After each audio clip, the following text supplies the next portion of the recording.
Hello दोस्तों, स्वागत है आप सभी का मेरे इस YouTube चैनल में।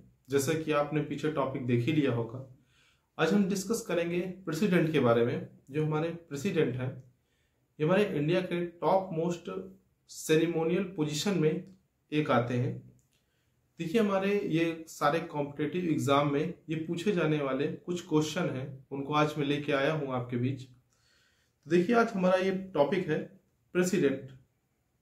तो सबसे पहले देखिए, प्रेसिडेंट हमारे जो प्रेसिडेंट है किस आर्टिकल में है।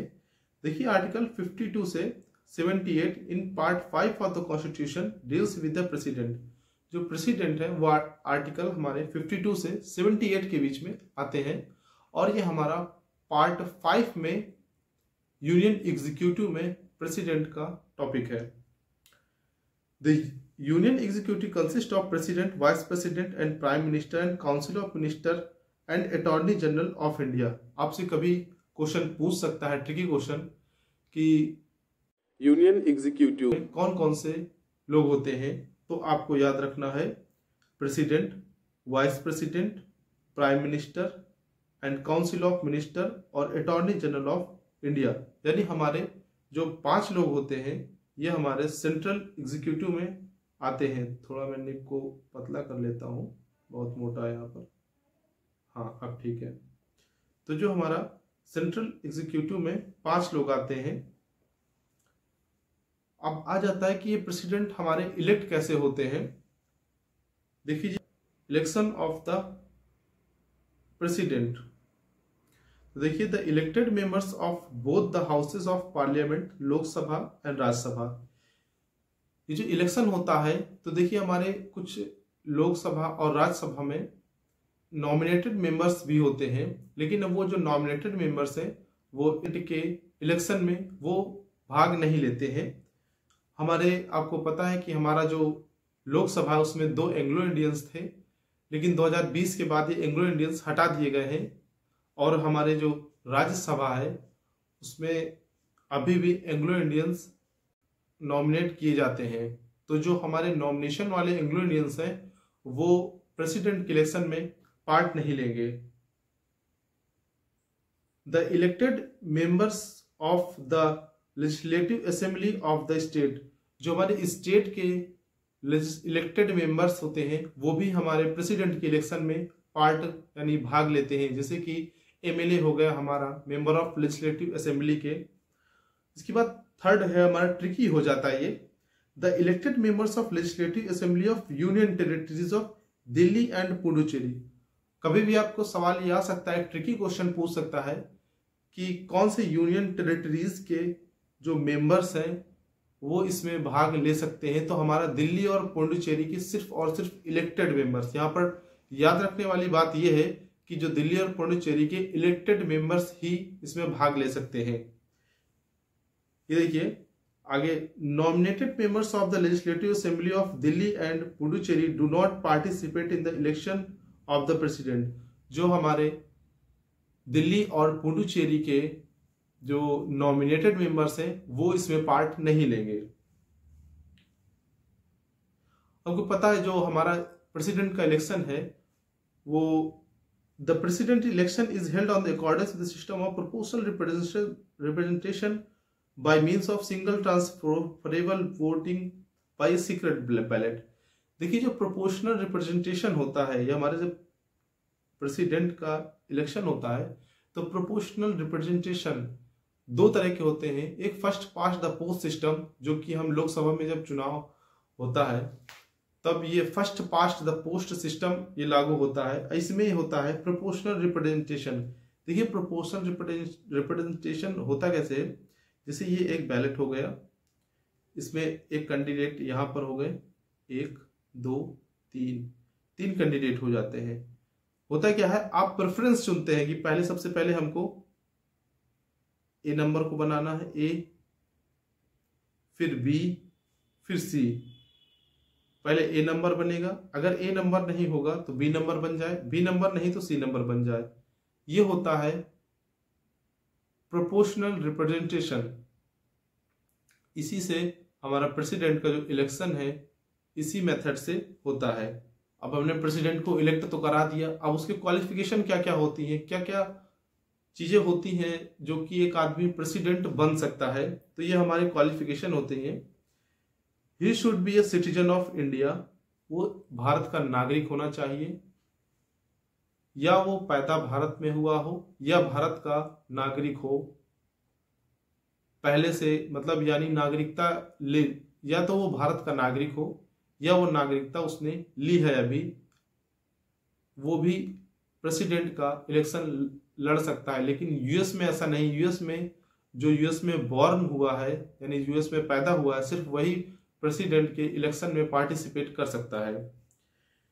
He should have the completed of 35 years of age, वो 35 साल की एज पूरी कंप्लीट किया होना चाहिए, यानी आपकी अगर 35 साल की एज हो चुकी है तो आप प्रेसिडेंट की इलेक्शन के लिए जा सकते हैं।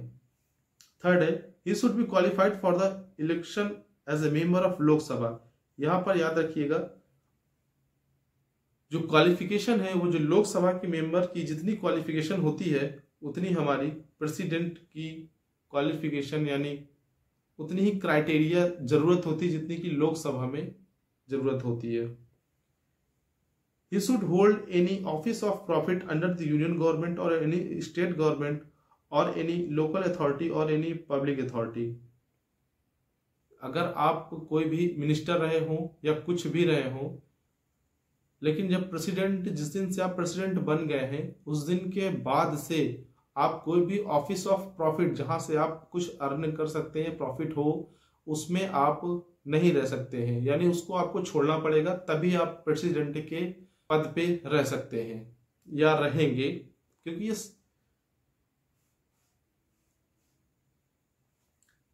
The nominee of the candidate for election of the office of president must be subscribed bye at least 50 electoral and 50 proposed electoral at the secondary level and the candidate has to make security deposit। देखिए अगर आपको president बनना है तो आप 50 लोगों से बोले, जो पार्लियामेंट में 50 लोगों से कहें कि हमारा नाम प्रपोज करिए और 50 लोग उस पर रेटिफाई करें, यानी 50 + 50 और रेटिफाई करेंगे, तभी आप प्रेसिडेंट के इलेक्शन के लिए आ सकते हैं। देखिए दूसरा क्या है, candidates has to make security deposit of 15,000 in the reserve bank of India. आपको अगर इलेक्शन लड़ना है तो आपको 15,000 स्टेट बैंक ऑफ इंडिया में जमा करना होगा एक सिक्योरिटी के तौर पर। Security number oath and affirmation by the president office. The oath of office of the president is administered by the chief justice of India in his absence the senior most जज of the supreme court.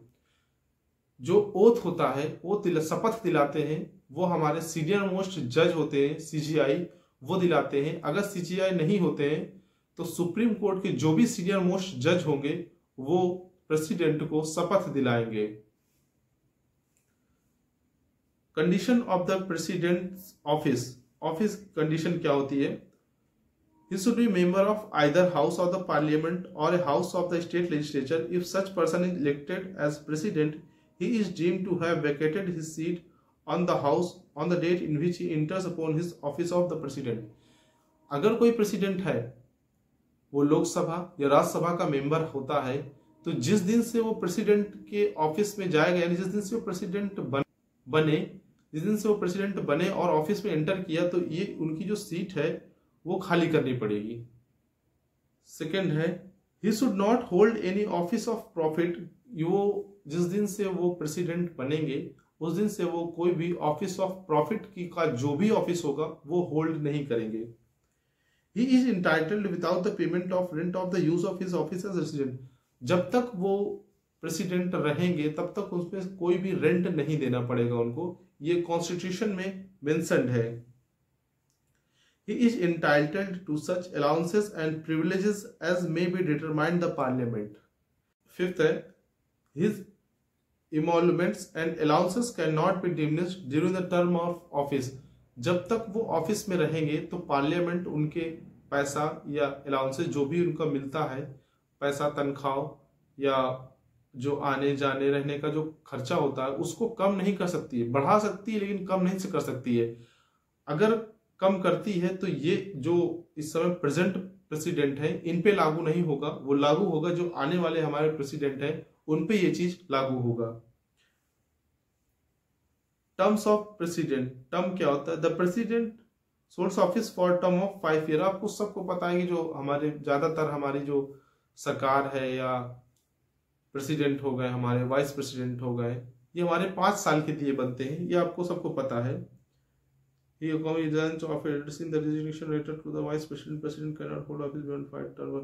देखिए, अगर president को resign करना है तो vice president को resignation देंगे। ये एक वेर्ड सिचुएशन हो जाती है, जैसे कि कोई भी आपको रेजिग्नेशन देना है तो आप हमेशा ऊपर देंगे, लेकिन यहाँ पर इस प्रेसिडेंट के कॉन्टेक्स्ट में आप हमेशा जो रेजिग्नेशन है वो नीचे वाले को देंगे अपने, यानी वाइस प्रेसिडेंट को आप रेजिग्नेशन देंगे। President can hold office beyond his terms of 5 year until his successor resumes charges. देखिए, ये तो कॉमन सी बात है कि अगर इस समय ये सबसे बड़ी पोजीशन होती है प्रेसिडेंट की, तो इसमें है कि अगर 5 साल तक यदि कोई प्रेसिडेंट नहीं आए या 2 या 4 दिन, हो सकता है चुनाव करवाने में कोई दिक्कत हो गई हो, तो जब तक दूसरे प्रेसिडेंट आ नहीं जाएंगे तब तक ये प्रेसिडेंट यही बने रहेंगे। ऐसा नहीं कि बस 5 साल, आज से 5 साल टर्म खत्म होता है तो आज से प्रेसिडेंट हट गए, ऐसा नहीं है।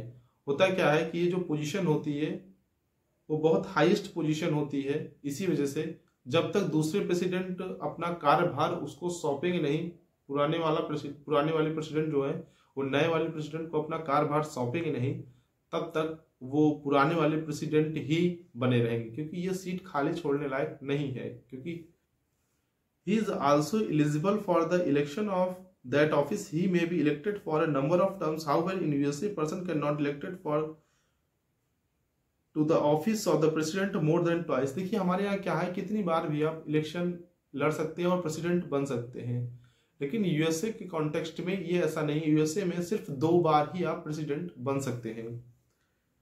देखिए, आप प्रेसिडेंट तो बना दिया, अब इम्पीचमेंट भी करा देते हैं। इम्पीचमेंट यानी होता है रिमूवल, क्योंकि ये सेरेमोनियल पोजीशन होती है, हाईएस्ट।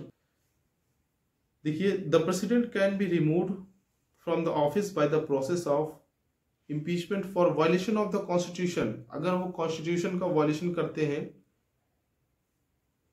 लेकिन कहीं भी ये नहीं लिखा है कि कॉन्स्टिट्यूशन में क्या वायलेशन करते हैं, इसमें सिर्फ लिखा दिया violation of the constitution. The impeachment charges can be initiated by the either house of the parliament. The charges should be signed by 1/4 member of the house and 14 days notice should be given to the president। देखिए, जो president को अगर removal का है तो motion किसी भी उसमें लाया सकता है, राज्यसभा में लाया जा सकता है या लोकसभा में, दोनों में भी ये मोशन ला सकता है। हम राज्यसभा में ला सकते हैं या लोकसभा में ला सकते हैं। The charges should be signed by 1/4 members of the house and 14 days notice should be given to the president। देखिए, जो चार्ज है वो 1/4 मेंबर, उनमें सहमति होनी चाहिए कि हाँ 1/4 मेंबर, और उसके बाद उनको 14 दिन का नोटिस देना पड़ेगा। 14 दिन के पहले करने से 14 दिन पहले आपको नोटिस देना पड़ेगा। Resolution is passed by the majority of 2/3 of the total membership of the house. देखिए, जो इम्पीचमेंट का प्रोसेस है ये स्पेशल मेजॉरिटी से पास होता है, यानी 2/3 स्पेशल मेजॉरिटी से ये पास होगा रेजोल्यूशन, तब हम प्रेसिडेंट को इम्पीच करा सकते हैं। Members of either house of the parliament can participate in the impeachment of the president through they do not participate in the election. देखिए कि ये सिचुएशन कितनी वियर्ड सिचुएशन है कि जब आपका इलेक्शन होते हैं प्रेसिडेंट के, तो जो नॉमिनेटेड मेंबर्स हैं वो पार्टिसिपेट नहीं कर पाते हैं, लेकिन जब हम प्रेसिडेंट को इम्पीच करते हैं तब ये पार्टिसिपेट करते हैं। ये एक ट्रिकी क्वेश्चन कभी आपको पूछ सकता है। सेकंड है, the elected members of the legislative assembly of state and the union territories of Delhi and Puducherry do not participate in the impeachment of the president through they participate in his election. और second है, जैसा हमारा president हमारे जब elect हुए थे तब दिल्ली और पौंडुचेरी के इलेक्टेड मेंबर्स ने पार्टिसिपेट किया था, लेकिन अब सिचुएशन ये है कि इम्पीच करने की बारी होती प्रेसिडेंट की, तो दिल्ली और पुडुचेरी के जो इलेक्टेड मेंबर्स ने वोट किया था वो अब इम्पीचमेंट में वो पार्ट नहीं लेंगे। नेक्स्ट है vacancy in the president office. President office में वैकेंसी के लिए क्या टेन्योर पूरा कर लिया है या वो रेजिग्नेशन दे देते हैं अपना। आपको पता है जो रेजिग्नेशन है हम हमेशा ऊपर वाले को देते हैं, लेकिन प्रेसिडेंट की सिचुएशन में क्या है, हम अपना रेजिग्नेशन जो है वो वाइस प्रेसिडेंट को देते हैं। थर्ड है रिमूवल या इम्पीचमेंट, जो भी हमने देखा रिमूवल का प्रोसेस या इम्पीचमेंट हो जाते हैं तब हमारी वैकेंसी हो जाती है, या उनकी डेथ हो जाती है, या फिर जो इलेक्शन हुए हैं प्रेसिडेंट के वो वाइड घोषित जाते हैं, यानी उसमें कुछ दिक्कत हुई थी या धांधलेबाजी हुई थी, अगर सुप्रीम कोर्ट से वाइड घोषित करती है तब हमारी प्रेसिडेंट की जो सीट है वो खाली हो जाती है। If the office is falls vacate by the resignation, removal, death और otherwise then the election to fill the vacancy should be held within 6 months from the date of the occurrence of such vacancy। अगर किसी कारणवश president की seat जो है vacate हो जाती है तो 6 महीने के अंदर चुनाव करा के हमको नए प्रेसिडेंट जो हैं उनको लाना होता है, और जब तक वो प्रेसिडेंट नहीं आएंगे तब तक हमारे जो वाइस प्रेसिडेंट है वो प्रेसिडेंट का रोल निभाएंगे। अगर The newly elected president remains office for a full term of 5 years from the date assumed charge on the office। देखिए जो नए प्रेसिडेंट बनेंगे, जैसे मान लीजिए कोई प्रेसिडेंट 5 साल का टर्म था और वो 3 साल के बाद ही कुछ प्रॉब्लम आ गई, वो 2 साल के लिए सीट वेकेट हुई, तो अब जो चुनाव होगा वो सिर्फ 5 साल के लिए जो बनेंगे। ऐसा नहीं कि जो रिमेनिंग टर्म है 2 साल उसके लिए बनेंगे, अब वो पूरे जो प्रेसिडेंट बनेंगे वो 5 साल के लिए वो प्रेसिडेंट बनेंगे। वही लिखा है मैंने, any person that is vice president, chief justice of India और सीनियर मोस्ट जज of the supreme court is acting.